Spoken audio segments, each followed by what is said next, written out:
Kia ora everyone, my name is Rolf and I am the Project Delivery Manager at CoLab.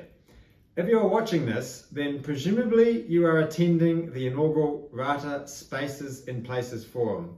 I guess I'm sitting with you, which is going to be slightly awkward for me. I have with me Tanya Winter, Chief Executive at Otorohanga District Council. Kia ora Tanya. Kia ora Rolf. Kia ora everyone. A few months back, my colleagues met with staff from each council to find out how Rata could further support asset management in our region. They came away from the meeting with Tanya inspired with her comments about the importance of community assets, and we figured that other people might like to hear this. So we invited her to the forum. Sadly, she cannot attend because she is off to Germany to represent New Zealand at sport, and that seemed like a pretty good excuse. So Tanya has kindly agreed to an interview, and so here we are. As you can probably tell, we're not professional at this, so we will be referencing our notes and trying to do it in one take, as we don't know how to edit the video. So Tanya, what sporting event are you going to? I'm going to the World Triathlon Sprint Championships. Wow, that sounds impressive, and good luck with that. Thank you. So Tanya, why are community assets important? Well, Rolf, firstly, I might just touch on why am I here, because the audience might be thinking, what gives her the right to talk about community assets? So I thought my credentials might be important. So I have worked for 6 councils, with Otorohanga being the latest one, and in 2 of my previous roles, I actually looked after all the community facilities. So that's libraries, swimming pools, opera houses, museums, galleries, those sorts of things. So I think I have a pretty good understanding of our community assets.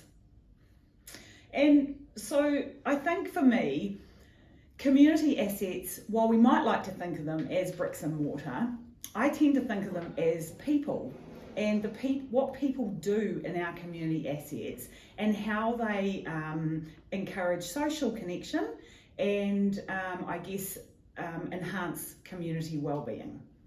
Wow, interesting. So how will improved community asset management help you, your council, your elected members and your community? Well, I think, Rolf, if we can't measure it, we can't manage it. I know that sounds like an old quote, but I think it's true. And I think the better we're getting at the data and information about the condition of our assets, the better decisions our elected members are able to make with and on behalf of our communities. Nice. So how do you think that waters reform will impact our thinking about our community assets?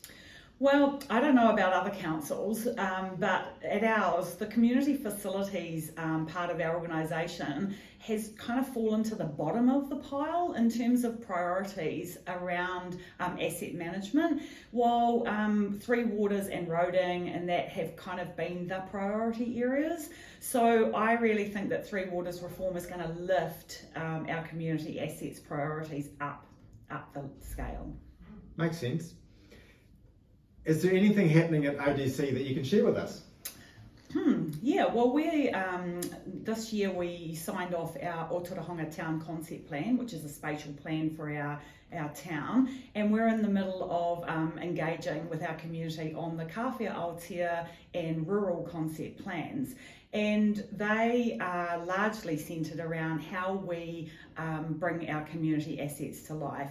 So if I give you an example, in the last long-term plan, council decided to put a toilet in one of our parks and playgrounds. Now that might sound quite kind of simple and basic, but what that will mean is that we can do things in that park now that we could never do before. We can bring people together, families can come and use it, and it really just adds a practical but another dimension to making use of that community asset.